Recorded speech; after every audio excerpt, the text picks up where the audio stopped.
죽은 줄로만 알았던 그 사람이 40년 만에 내게 편지를 보냈습니다. 서울 종로. 폐쇄를 앞둔 100년 된 우체국 창고 구석에서 우연히 발견된 한 통의 편지. 보낸 이는 1984년에 실종된 청년 박진호. 받는 이는 그를 40년간 기다려온 친구 송정우. 그 편지는 왜 도착하지 않았을까? 그리고 왜 이제야 나타난 걸까? 그 편지를 손에 쥔 순간 멈춰 있던 기억의 시계가 조용히 다시 움직이기 시작했다. 2024년 늦가을 서울 종로. 곧 철거될 예정이던 100년 가까운 역사의 오래된 우체국. 이곳은 단순한 건물이 아닌 수많은 이들의 사연과 감정이 오가던 공간이었다. 폐쇄를 앞두고 직원들은 마지막 정리 작업에 몰두하고 있었다. 낡은 선반을 드러내고 오래된 서류 박스를 옮기며 묵은 시간들을 털어내던 중 창고 구석진 곳에서 한 청년 직원의 손에 이상한 봉투 하나가 들어왔다. 벽 틈 아래 납작하게 눌려있던 노란색 봉투. 마치 누군가의 손길을 오랫동안 기다렸다는 듯 조용히 세상의 빛을 향해 모습을 드러냈다. 봉투는 바래고 구겨졌으며 모서리는 습기와 시간의 흔적에 의해 너덜너덜했다.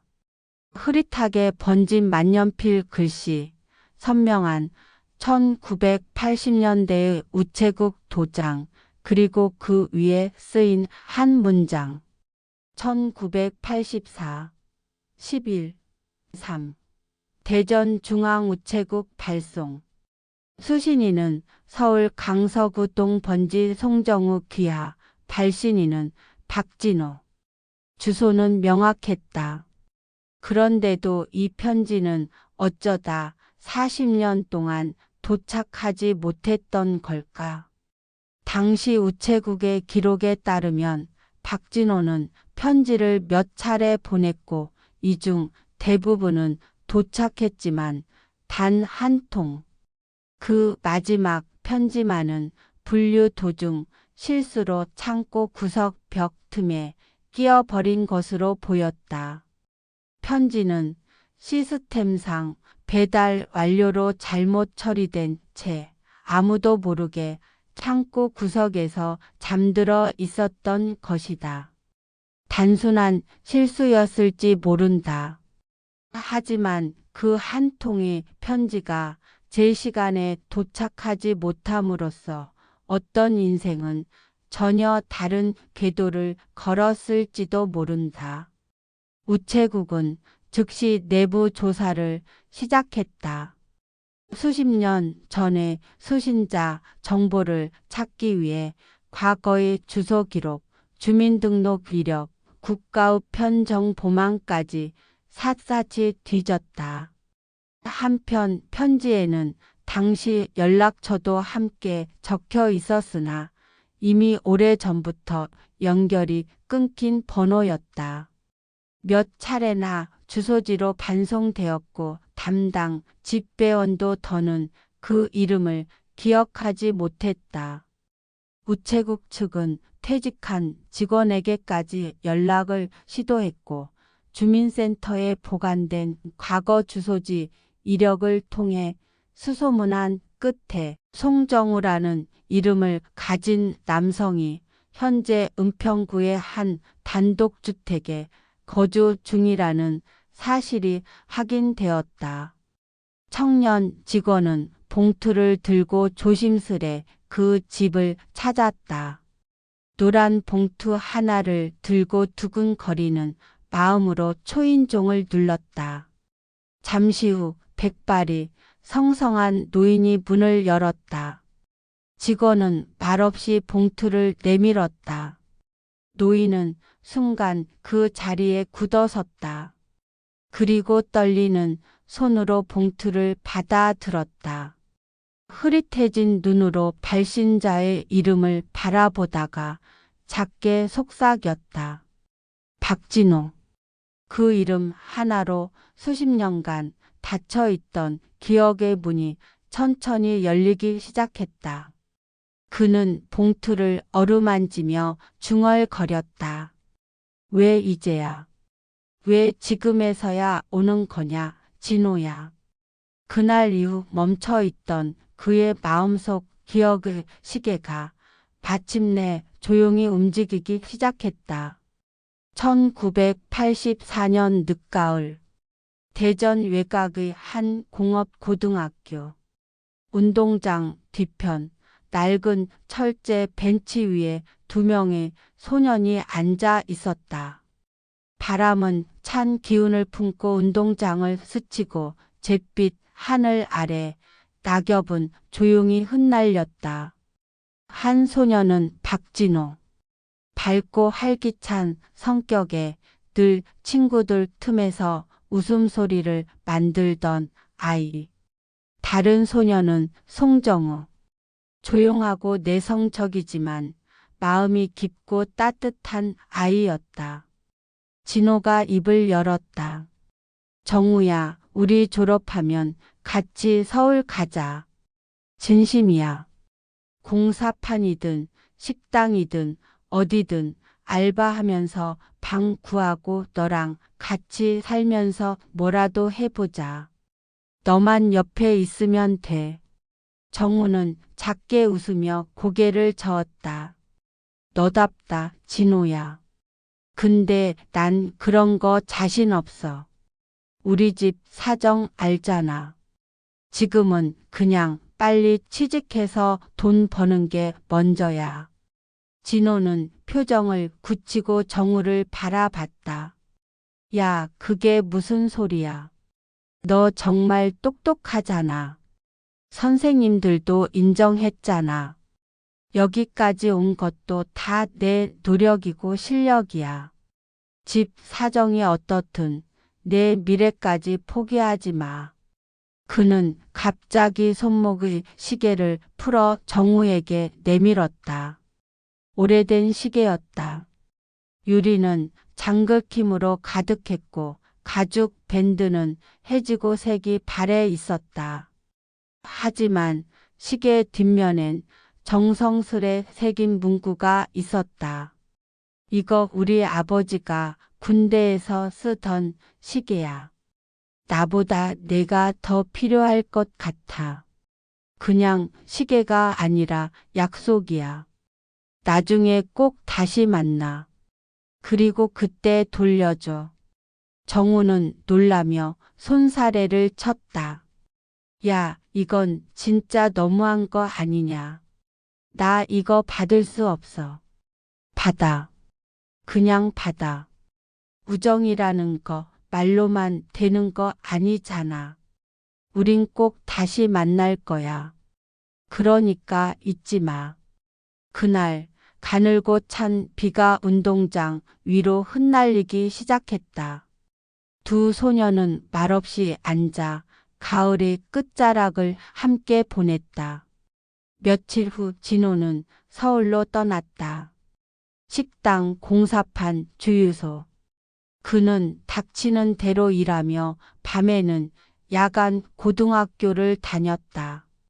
꿈이라는 건 거창하지 않았지만 하루하루를 성실히 채우는 것이 그의 방식이었다.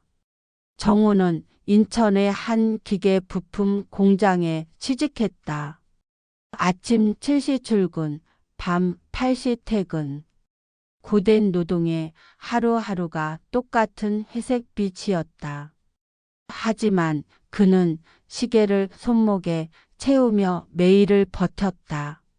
그리고 겨울, 정우는 한 통의 편지를 받았다. 정우야, 서울은 생각보다 춥고 복잡하다. 내 생각이 반이 난다. 힘들지만 잘 버티고 있어. 우리 약속 꼭 지키자. 그때 꼭 다시 보자. 건강해라. 짧은 편지였지만 정우는 그것을 몇 번이나 다시 읽었다. 그는 편지를 서랍에 넣고 시계를 바라보았다. 시계는 이미 멈춰 있었지만 그의 기억과 약속은 여전히 그 속에 살아 있었다. 그런데 그것이 마지막이었다. 진호의 소식은 완전히 끊겼다. 편지도 전화도 없었다. 정우는 몇 번이나 답장을 보냈지만 돌아오는 건 수치인 불명 도장이 찍힌 봉투뿐이었다.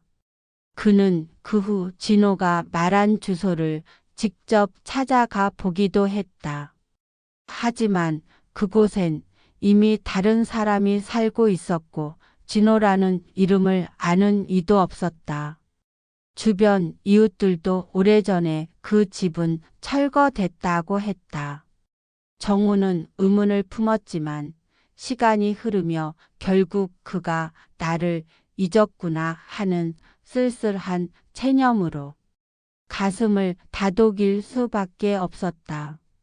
그 후로도 오랫동안 정우는 해마다 그 시계를 꺼냈다. 손끝으로 뒷면의 문구를 어루만지며 속삭였다. 잘 지내냐, 박진호. 나 아직도 기다린다. 그날의 약속 난 안 잊었어. 그리고 40년이 지났다. 2024년 가을 마침내 도착한 한 통의 편지. 그 편지는 다시 멈춰 있던 인연을 이어주려 하고 있었다. 전해지지 못했던 이야기. 이제 다시 시작된다. 편지를 받고 며칠이 지났다. 송정우는 여전히 그 노란 봉투를 손에서 내려놓지 못했다. 마치 그 안에 잃어버린 세월이 모두 담겨 있는 것처럼 그는 하루에도 몇 번씩 편지를 펼쳐 읽었다. 빛 바랜 종이 위 진호의 글씨는 선명했다. 종이의 질감조차도 그 시절의 공기를 담고 있는 듯 했다. 정우야, 미안하다. 그리고 고맙다. 내가 어디에 있든 이 편지가 닿기를 기도하며 쓴다.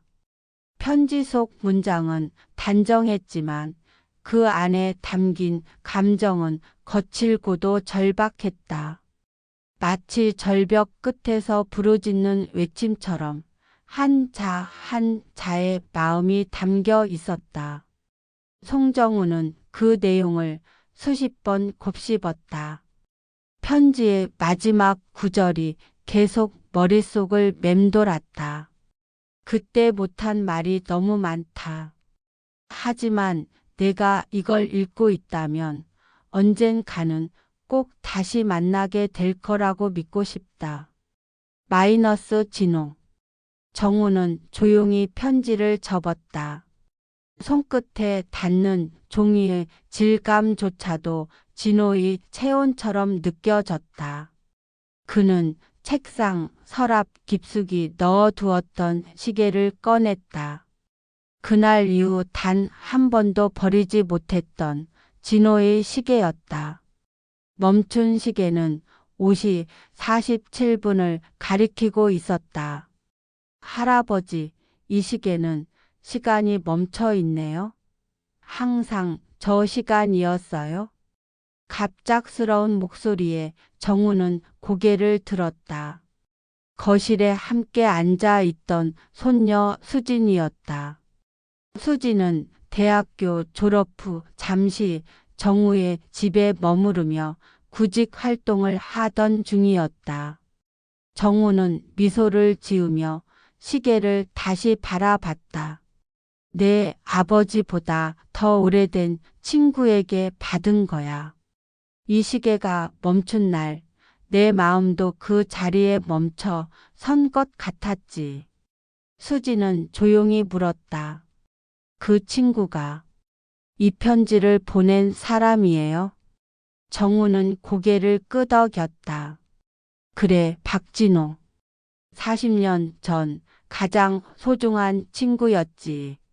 수지는 조심스레 다가와 편지를 들여다봤다. 편지를 보낸 건 1984년. 그런데 왜 이제야 도착한 걸까요? 정우는 말없이 창밖을 바라보았다. 모르겠다. 어쩌면 세월이 우리를 데려다 줄 때까지 시간이 스스로 멈춰 있었던 게 아닐까 싶구나. 수지는 살며시 시계를 쓱 다듬으며 말했다.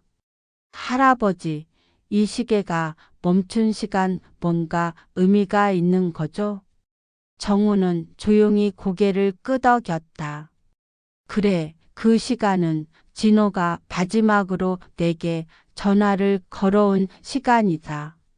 그날 이후 연락이 끊겼고 난 그 시계를 차마 다시 돌리지 못했단다.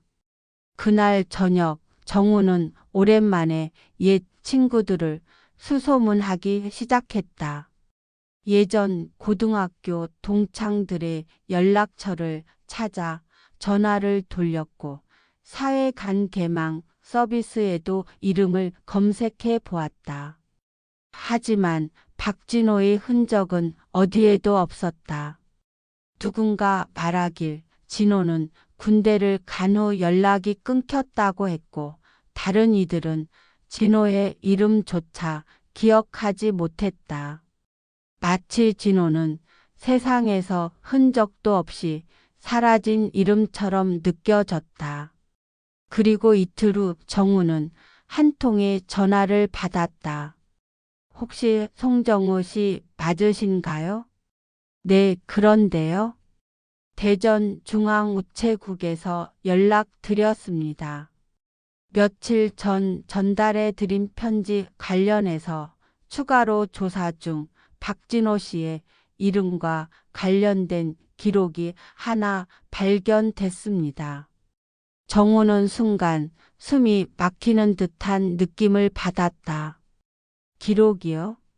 네, 정확하진 않지만 1985년 1월 서울 성동구 쪽 고시원에서 퇴실 처리된 박진호라는 이름이 발견됐습니다. 그 주소는 며칠 전 편지에 적힌 주소와 정확히 일치하는 것으로 보입니다. 정우는 자리에서 벌떡 일어났다. 그게 마지막 기록인가요? 그 이후로는 어떤 공식 문서에서도 이름을 찾을 수 없었습니다. 주민등록도 어느 시점에서 발소되었고요. 실종 신고도 없었고 말 그대로 흔적 없이 사라진 겁니다. 전화를 끊은 후 정우는 한참 동안 자리에 앉아 있었다. 머릿속은 하얗게 텅 빈 듯했고 손끝엔 다시 그 편지의 감촉이 되살아났다. 진호야, 어디에 있는 거냐? 정말 살아는 있는 거니? 그날 밤 정우는 잠을 이루지 못했다. 창밖엔 비가 내리고 있었다. 꼭 40년 전 진호가 떠나던 날처럼 물방울이 창문을 타고 흘러내렸고 정우는 마치 그날로 되돌아간 듯 침대에 앉아 하염없이 창밖을 바라봤다. 그의 눈은 젖은 창문 너머로 어렴풋한 도시의 불빛을 응시했다. 그 속에는 과거의 서울, 낡은 동네, 푸른 제복, 낯선 이별의 기억이 아른거렸다. 그 밤 정우는 마음 깊은 곳에서 뭔가가 부서지는 소리를 들었다. 다음 날 아침 정우는 다시 편지를 펼쳤다. 그리고 그제야 그가 한 번도 주목하지 않았던 문장이 눈에 들어왔다. 정우야, 혹시 내가 언젠가 나를 찾게 된다면 대흥동 192-3 그곳으로 와줘. 마지막으로 내가 있던 곳이야. 정우는 주소를 검색했다. 서울 마포구 대흥동, 오래된 연립주택 밀집 지역이었다. 그는 망설이지 않고 외투를 챙겨 나섰다. 비는 그쳤고 늦가을에 쌀쌀한 바람만이 거리를 채우고 있었다. 차가운 공기 속에 스민 은은한 흙냄새가 오래된 기억을 자극했다. 그 주소지에 도착한 정우는 폐허처럼 변한 낡은 주택 앞에 섰다. 벽은 곰팡이로 얼룩져 있었고 창문은 이미 오래전부터 닫힌 채였다. 현관 옆 작은 철제 우편함에는 녹이 슬어 있었고 빛 바랜 종이 쪽지들이 몇 장 구겨져 들어 있었다. 정우는 조심스럽게 문을 밀어 보았지만 굳게 잠겨 있었다. 이웃 주민에게 물었지만 기억하는 사람은 없었다. 단지 몇 년 전까지 한 노인이 살다가 병원으로 옮겨졌다는 이야기만이 전해졌다. 정우는 한참을 그 앞에 서 있었다. 그의 마음속 어딘가에서 오래된 무언가가 움직이기 시작했다. 언젠가 다시 만날 수 있을 거라는 작은 믿음이 다시 타오르고 있었다.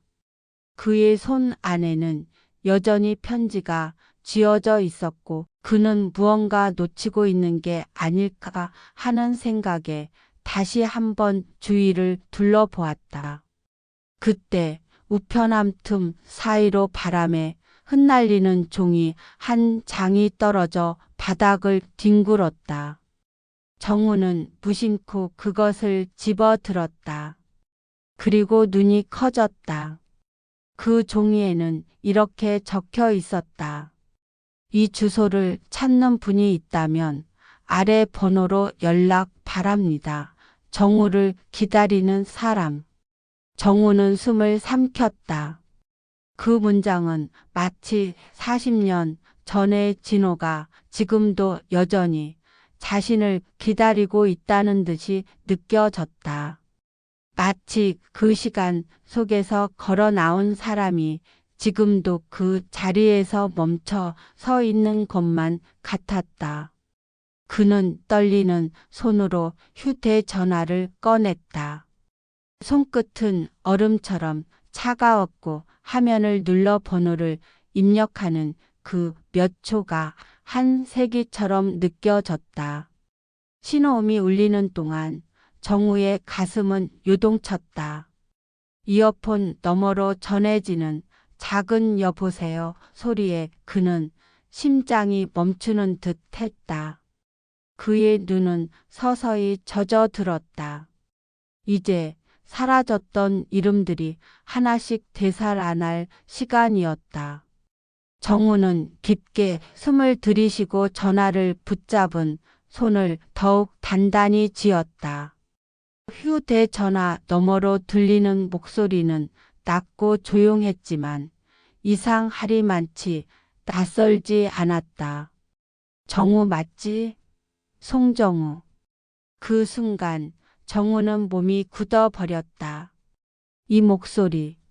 40년 전 비 오는 날 작전 전야제 후 마지막으로 들었던 무전 속 그 목소리와 너무도 닮아 있었다. 진호인가? 상대는 잠시 침묵했다. 마치 확신을 기다리듯. 그리고 조심스럽게 대답했다. 그래, 나야, 정우야. 정우의 다리는 풀려버렸고 그는 벽에 기대며 천천히 바닥에 주저앉았다. 눈가에는 벌써 이슬이 맺히기 시작했다. 진호야, 진짜 진호 맞아? 대체 어떻게 된 거야? 진호의 목소리는 여전히 조용했지만 오히려 그 침착함이 더 많은 감정을 안고 있었다. 할 말이 너무 많아. 40년 동안 하루도 너를 잊은 적이 없어. 정우는 눈을 감았다. 그동안 수없이 되뇌던 이름, 수없이 상상하던 재회.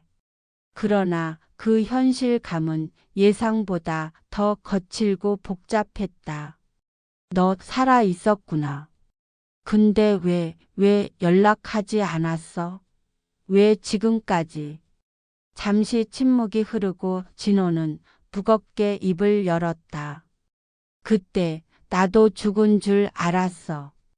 모든 게 끝났다고 생각했으니까. 기억도 이름도 다 지워진 채 살아야 했거든.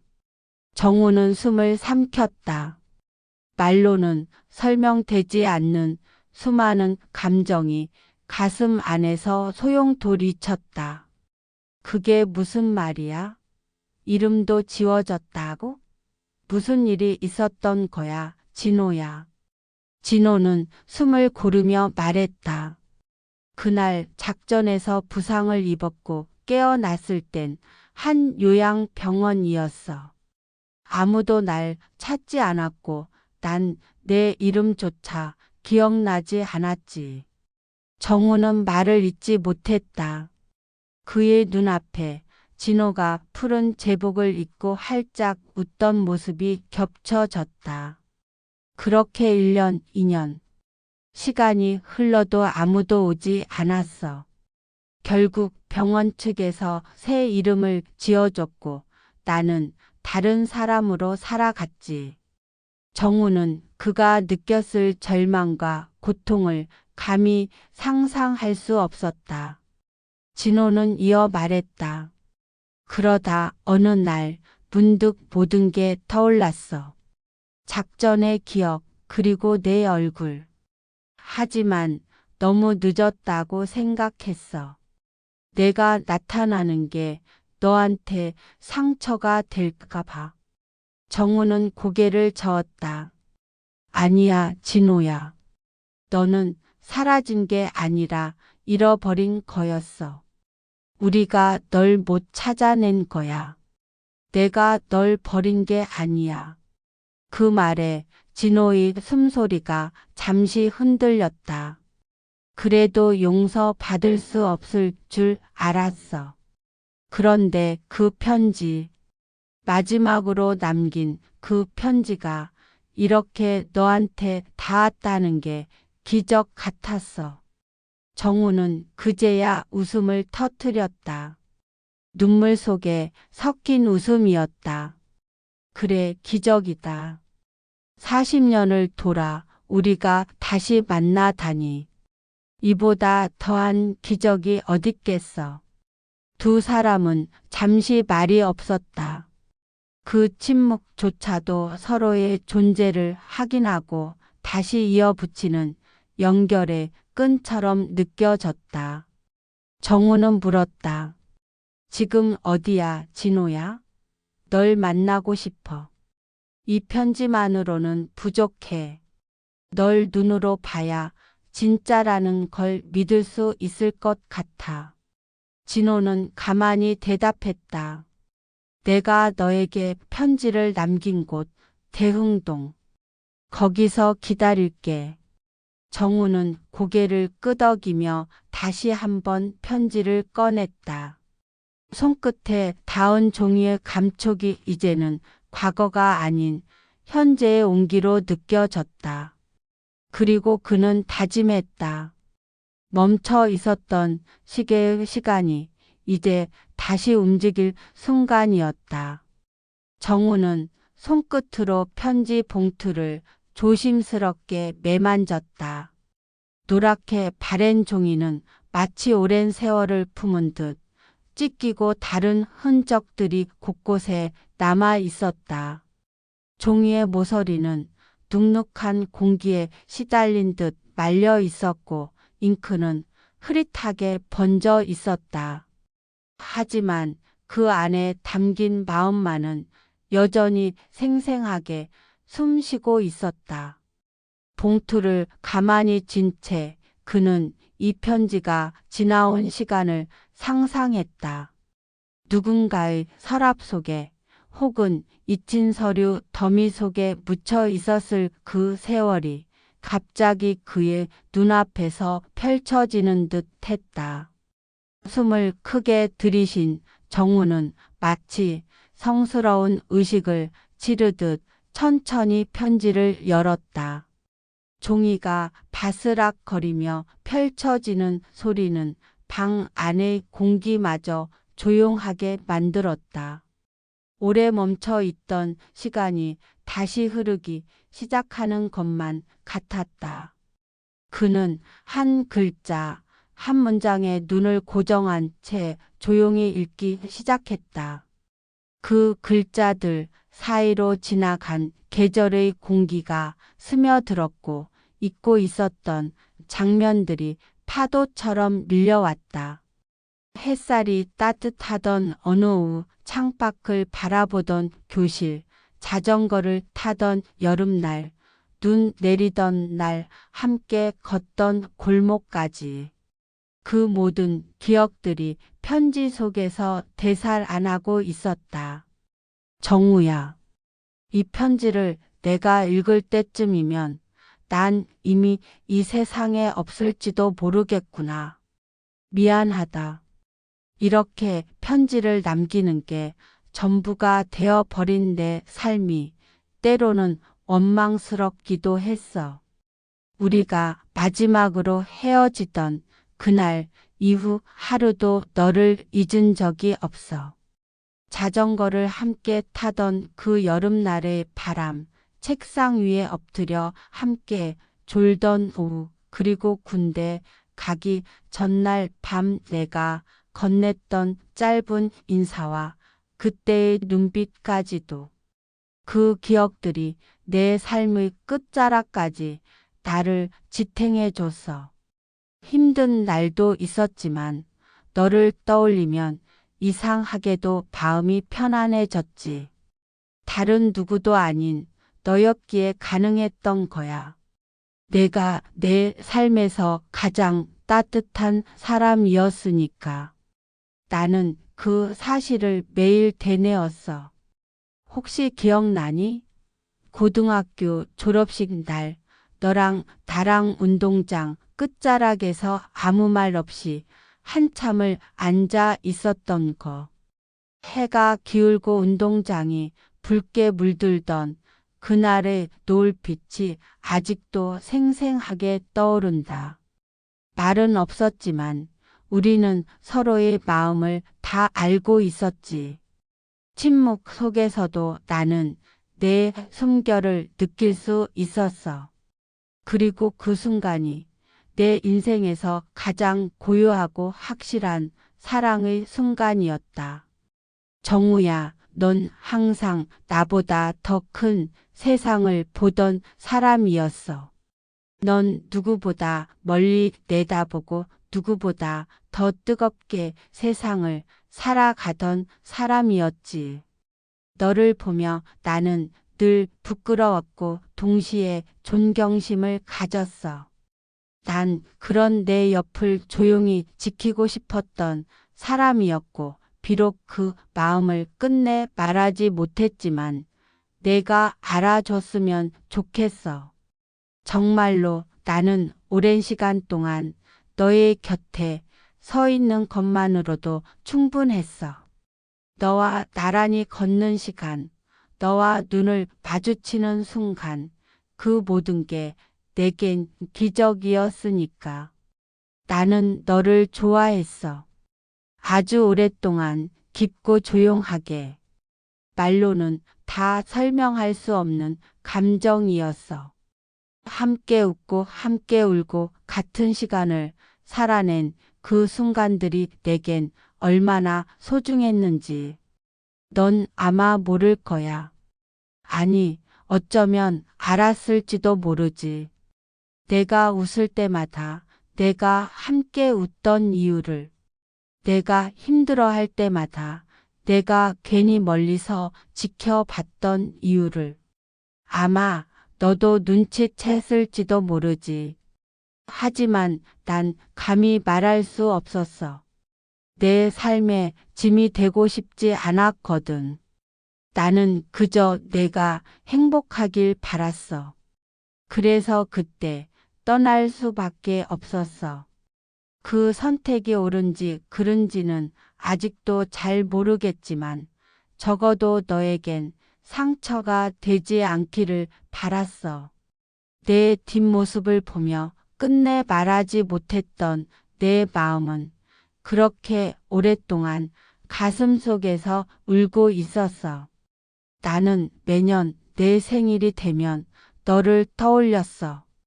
케이크 위의 촛불을 혼자 상상하며 멀리서 너의 웃음을 그려보았지.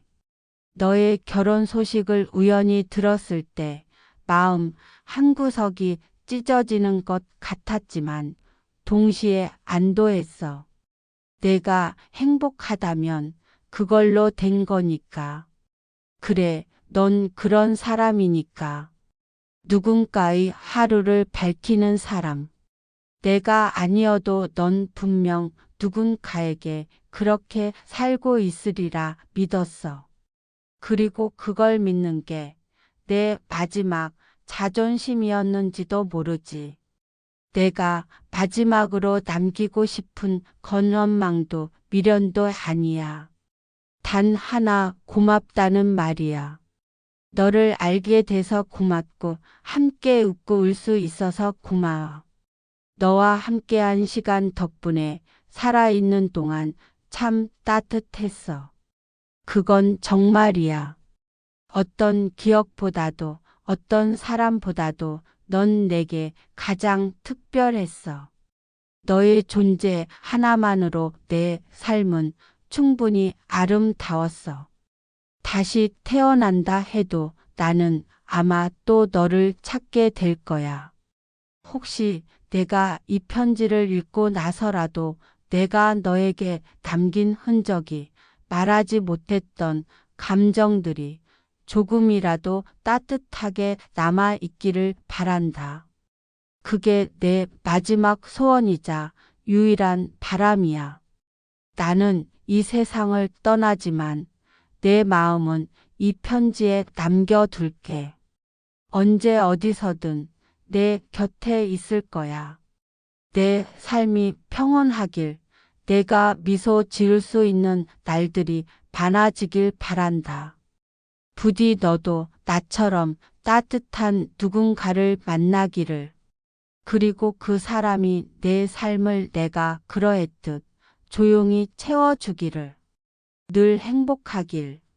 그리고 부디 내 마음도 평안하길. 진호가. 정우는 편지를 가슴에 꼭 끌어안았다. 그의 손끝은 떨리고 있었고 눈가에는 촉촉한 기운이 번졌다. 눈을 감고 진호의 목소리를 마음속으로 떠올렸다. 그 목소리는 멀리서 들려오는 듯 낮고 부드러웠고 시간의 벽을 넘어 정우의 가슴을 따스하게 두드렸다. 그는 조용히 속삭였다. 진호야, 나도 고마워. 그리고 미안하고 그리웠어. 정말 그리웠다. 나도 너처럼 너의 마음을 알아채지 못했던 게 평생 후회될 거야. 내가 얼마나 나를 생각했는지 이제야 알 것 같아. 그 작은 편지는 오랜 시간 정우의 마음 깊은 곳에 잠들어 있던 감정을 조용히 깨웠다. 편지 한 장이 전한 위로는 말로 다할 수 없을 만큼 컸고 오랫동안 닫혀 있던 마음의 문이 천천히 열리고 있었다. 무심코 지나쳤던 감정의 조각들이 제자리를 찾아가듯 정우의 마음도 차분하게 정돈되어 갔다. 그토록 오랜 시간 동안 품어왔던 질문 하나가 이제는 대답을 찾은 듯 했다. 진호의 진심은 그 편지 속에 고스란히 담겨 있었고 그 마음은 지금 이 순간 정우의 심장 깊은 곳에서 고요히 울리고 있었다. 정우는 편지를 조심스럽게 다시 접으며 창밖을 바라보았다. 흐린 하늘 사이로 햇살 한 줄기가 조용히 내려왔다. 그 따스한 빛은 마치 진호의 손길처럼 느껴졌고 그 어떤 말보다 깊은 위로가 되었다. 그는 조용히 중얼거렸다. 진호야, 내 마음 내 안에서 살아 있을게. 평생 잊지 않을게. 그제야 그는 깨달았다. 이 편지는 단순한 작별이 아닌 새로운 시작이었다. 진호는 이제 떠났지만 그 마음은 정우의 삶 속에서 살아 숨쉬고 있었다. 그리고 앞으로도 영원히 그의 가슴 속에서 조용히 함께할 것이다. 그날 이후 정우는 하루에도 몇 번씩 편지를 꺼내 읽곤 했다. 진호야, 내 글씨는 왜 이렇게 따뜻하냐? 정우는 혼잣말처럼 중얼거리며 편지를 쓰다듬었다. 마치 내가 내 옆에 있는 것 같아. 그의 눈빛은 어느새 창밖 먼 하늘에 고정돼 있었고 입가에는 희미한 미소와 그리움이 함께 맺혀 있었다. 활자 하나하나가 마치 살아있는 듯 그의 마음을 흔들고 다독였다.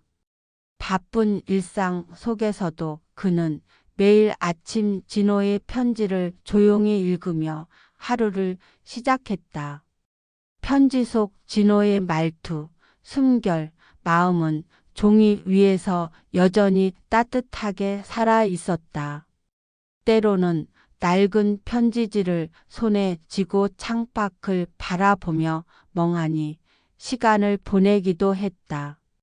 그에게 있어 이 편지는 단순한 종이 한 장이 아니었다.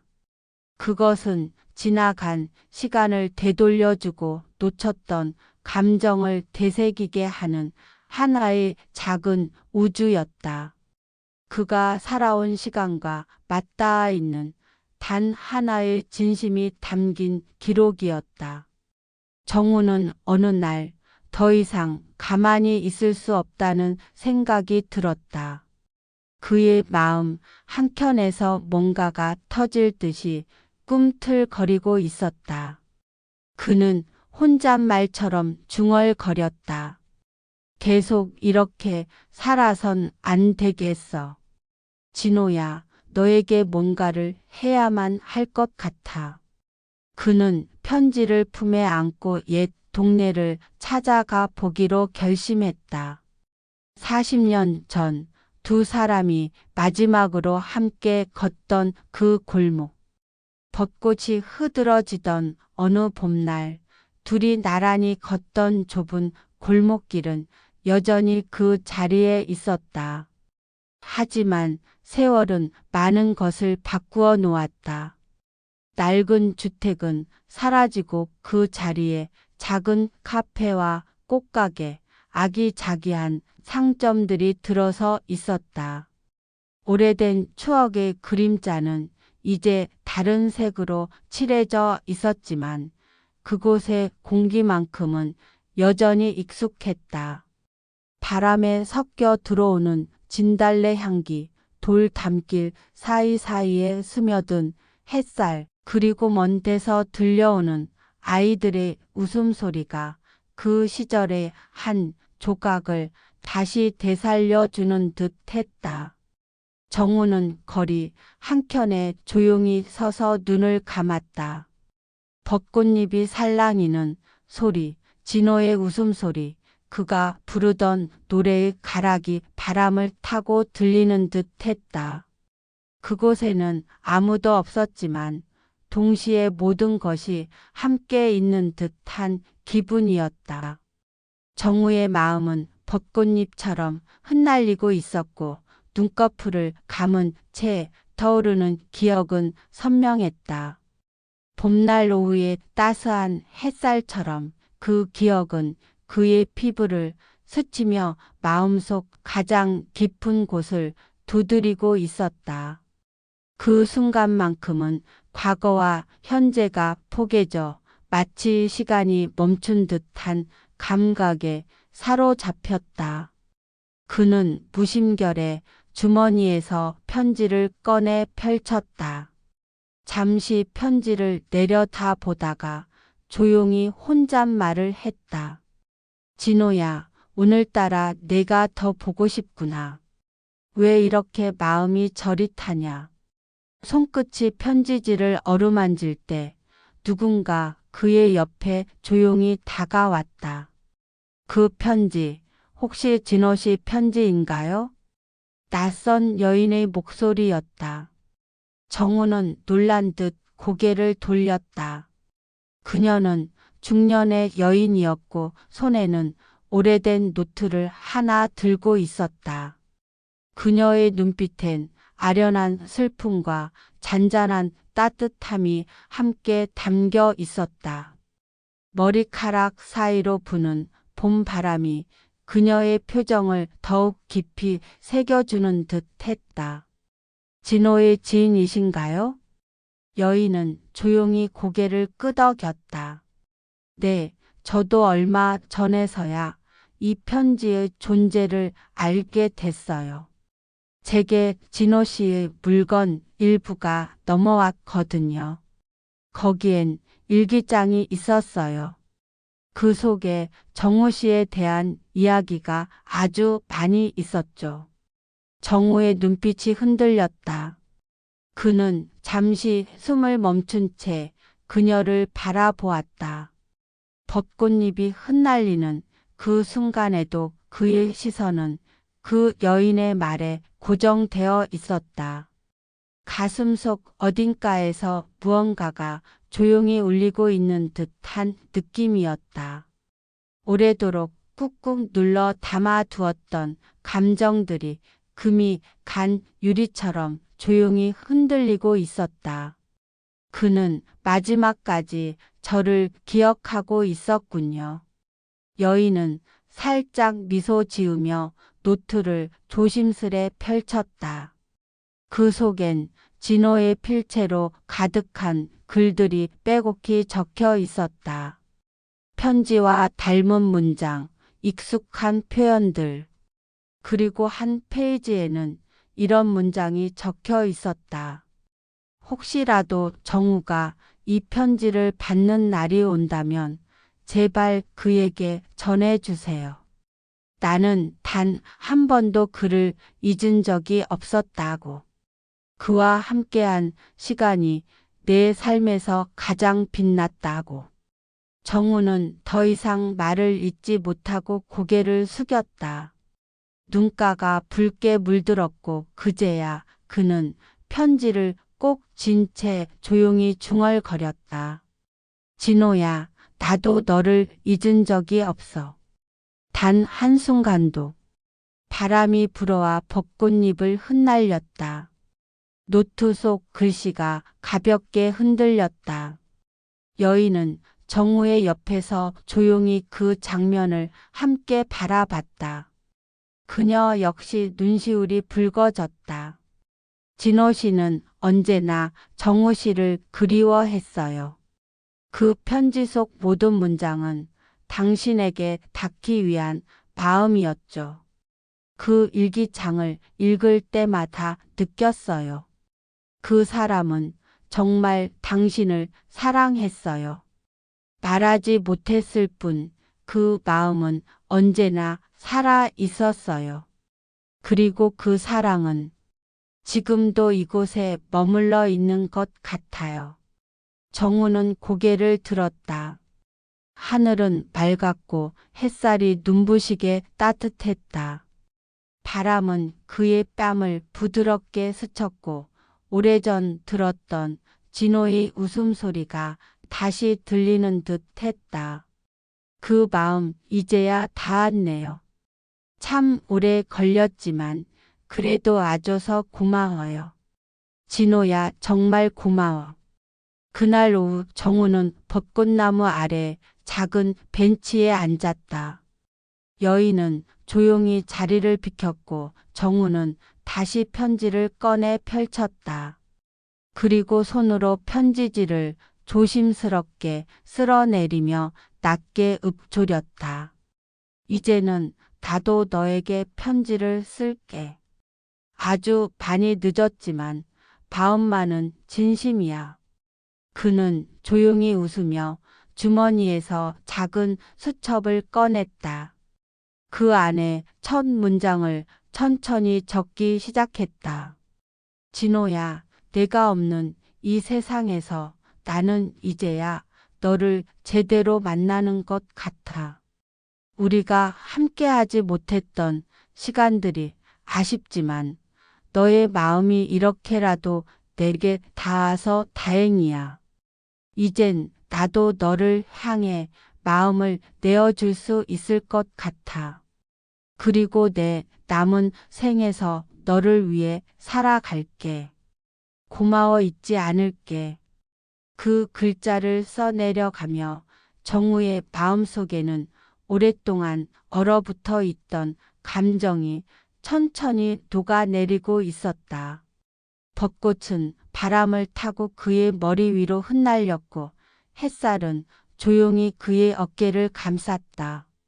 벤치 너머에는 어린 아이들이 웃으며 뛰어놀고 있었고 새들이 나뭇가지에서 지저귀며 봄을 노래하고 있었다. 나뭇잎 사이로 스며드는 햇살은 따뜻했고 그 빛 속에서 정우는 조용히 눈을 감았다. 진호와의 시간이 떠올랐고 그 기억은 더 이상 아프지 않았다. 오히려 따뜻하게 감싸 안아주는 듯 했다. 그 순간 정우는 깨달았다. 진심은 언젠가 반드시 닿는다는 것을. 그리고 사랑은 어떤 형태로든 결국 다시 돌아온다는 것을. 지금처럼 아주 조용히 그러나 분명하게. 종이 위에 흐르는 그의 글씨는 마음속 깊은 곳에서부터 울려 나오는 감정의 파편들이었다. 어둠이 내려앉은 방 안, 오래된 탁자 앞에 앉아 펜을 든 그는 마치 진호가 맞은편에 앉아 있는 것처럼 조심스럽고 진지하게 문장을 썼다.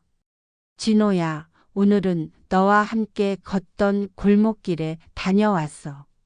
예전 우리가 손을 꼭 잡고 붕어빵을 사 먹던 그 거리 말이야. 그런데 붕어빵 가게는 사라졌더라. 그 자리엔 누군가 벤치를 놓았더라. 그날 이후 정우는 매일 밤 진호에게 편지를 쓰기 시작했다. 마치 오랫동안 누군가를 기다리는 사람처럼. 나 같았어. 정우는 일상 속 소소한 순간들을 진호에게 이야기하듯 써내려갔다. 누구에게도 말하지 못했던 외로움과 후회, 그리고 여전히 사라지지 않은 사랑을 조용히 실었다. 진호가 남긴 편지 한 장은 이제 수십 장의 답장으로 자라났다. 그 편지들은 단순한 종이가 아니었다. 정우의 하루를 지탱해주는 기둥이자 삶의 의미를 다시 일깨워주는 등불이었다. 그의 필체는 처음엔 어딘가 어색하고 떨렸지만 시간이 흐르며 부드럽고 단단하게 변해갔다. 마치 상처가 서서히 아물며 새로운 살이 돋아나는 것처럼. 정우는 매일 밤 진호의 편지를 베갯머리에 두고 잠들었고 아침이면 창밖으로 고개를 내밀며 인사를 건넸다. 잘 잤니, 진호야? 나도 잘 잤어. 오늘 하루도 너와 함께 보낼게. 오늘은 내가 좋아하던 찻집에도 들러볼까 해. 혹시 너도 그곳의 향기를 기억하니? 봄비가 부슬부슬 내리던 어느 저녁 그는 익숙한 찻집에서 혼자 앉아 있었다. 창가 자리에 앉은 그는 차 한 잔 앞에 두고 조용히 클래식 음악을 들으며 창밖을 바라봤다. 따뜻한 차에서 피어오르는 김이 잔잔히 퍼지고 벽에 걸린 난초 화분이 은은한 향기를 풍기고 있었다. 내가 있었다면 이런 날엔 함께 창밖을 바라보며 차를 마셨겠지. 아무 말 없어도 마음이 닿던 우리였으니까. 그 자리에 놓여 있던 난초 아직 그대로 있더라. 내가 마음이 정화되는 꽃이라며 유난히 아꼈잖아. 그때 내가 그 꽃이 왜 그렇게 특별한지 몰랐었는데 이제는 조금 알 것 같아. 그 순간 창밖에서 바람이 불고 나뭇가지가 살짝 흔들렸다. 작은 새 한 마리가 지붕 위에 내려앉더니 이내 날아올랐다. 정우는 조용히 웃으며 창문을 닫았다. 마음 한편에 퍼지는 따뜻함은 단지 그리움 때문만은 아니었다. 함께했던 시간들이 주는 위로였고 아직도 이어져 있는 마음의 증명이었다. 어느 날 그는 진호의 오래된 편지를 다시 꺼내 읽었다. 낡은 종이는 시간의 흔적을 고스란히 품고 있었고 글씨는 희미했지만 감정만큼은 여전히 또렷했다. 그 편지는 정우의 삶을 바꾼 기적이었다. 그는 결심했다.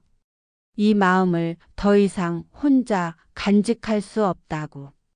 정우는 진호의 편지들과 자신이 써온 수많은 편지들을 묶어 한 권의 책으로 엮었다. 제목은 지금 너에게 가는 중이야. 그 안에는 우정과 사랑, 이별과 그리움, 그리고 다시 닿은 마음들이 숨쉬고 있었다. 누군가에게는 너무도 개인적인 이야기일 수 있었지만 정우는 그 책이 보편적인 감정에 닿기를 바랐다. 출판사는 처음엔 망설였다. 너무 사적인 이야기라며 시장성이 없다고 했다. 하지만 정우는 흔들리지 않았다.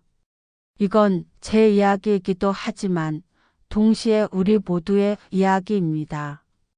누구나 한 번쯤은 전하지 못한 말을 가슴에 품고 살아가잖아요. 이 편지들은 결국 우리 모두가 보낸 적 있는 마음의 기록입니다. 그리고 그것이 누군가의 마음을 어루만질 수 있다면 이 책은 충분히 의미가 있어요. 결국 책은 출간되었고 놀라운 반응을 얻었다. 마치 조용한 물결이 퍼지듯 수많은 독자들의 가슴에 잔잔한 울림을 남겼다. SNS에는 저마다의 편지를 공유하는 글이 올라오기 시작했다. 잃은 가족, 멀어진 친구, 잊히지 않는 첫사랑에 대한 고백들이 쏟아졌다. 이 책 덕분에 아버지에게 처음 편지를 썼어요. 말로는 못했지만 이제야 제 마음을 전할 수 있었어요. 오래된 사진첩을 다시 꺼내보며 다시 울 수 있었어요. 고맙습니다. 누군가에게 꺼내지 못했던 말을 종이에 적어봤어요. 마음속 돌덩이가 조금은 내려간 기분이에요. 정우는 편지를 통해 단지 살아가는 것이 아닌 진짜로 살아내는 삶을 다시 시작하고 있었다. 벚꽃이 피는 계절이면 진호와 함께 걷던 길을 다시 찾았고 벤치에 앉아 편지를 읽은 뒤 작은 꽃 한 송이를 그 자리에 두고 돌아왔다. 마치 진호가 바로 옆에 앉아 웃고 있는 듯한 기분이 들었다. 어느 해봄 그는 진호에게 쓴 편지에 이렇게 적었다.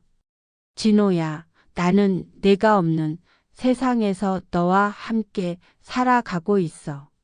넌 편지로 내게 돌아왔고 나는 그 편지로 너에게 다가갔어. 너는 여전히 내 안에 살아있고 나는 그것만으로 충분히 행복해. 난 더 이상 외롭지 않아.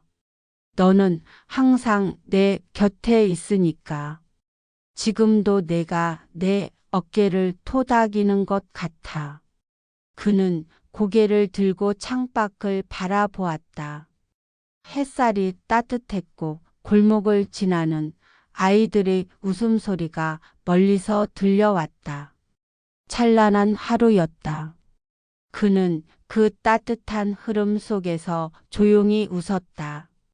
그리고 마지막 문장을 써 내려갔다. 너를 향한 나의 마지막 편지는 사실 우리의 새로운 시작이야. 잘 지내고 있지? 나도 잘 지내고 있을게. 언제 어디서든 다시 만나자. 너를 향한 마음은 단 한순간도 변하지 않았어. 우리가 함께했던 그 모든 시간, 그 모든 감정이 나를 살아가게 해. 그 모든 기억이 지금의 나를 존재하게 만들어줘. 그는 펜을 조용히 내려놓고 고개를 들었다. 창밖으로 벚꽃이 흩날리고 있었다. 바람은 부드러웠고 하늘은 눈부시게 맑았다. 그는 눈을 감고 마음속으로 마지막 말을 전했다. 진호야, 고맙다. 그리고 사랑한다. 앞으로도 계속 나와 함께 살아줘. 너는 나의 일부고 나는 너의 기억이야. 우리가 함께한 날들을 나는 평생 잊지 않을게. 그 시간은 사라지지 않았어. 오히려 오늘을 살아가는 내 모든 이유가 되었어. 그 순간 바람이 살며시 창문을 스쳐 지나갔다. 마치 누군가 다녀간 것처럼.